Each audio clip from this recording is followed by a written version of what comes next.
సాతాను వచ్చేస్తాడు.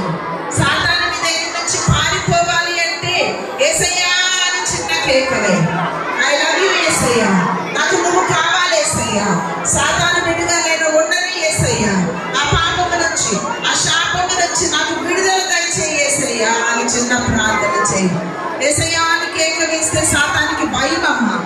యేసయ్య అంటే సాతానికి భయం. నీకు తెలియక నువ్వు ప్రార్థన చెయ్యక యేసయ్యా అని హెల్ప్ తీసుకోక, help me Jesus please help me to చేస్ ద సాటన్ అని చెప్తావా? సాతాన్ని జయించడానికి యేసయ్యా నాకు నీ హెల్ప్ కావాలి. నువ్వు ఏదైనా ప్రమాదంలో ఉంటే హెల్ప్ మీ అని అడుస్తావు కదా. సాతాను చేతిలో ఉన్నావు. సాతాను నిన్ను వదలడానికి ఇష్టపడట్లేదు. వాడు నీతో ఫైట్ చేస్తున్నాడు. అప్పుడు యేసయ్య హెల్ప్ తీసుకో. యేసయ్యా ప్లీజ్ హెల్ప్ మీ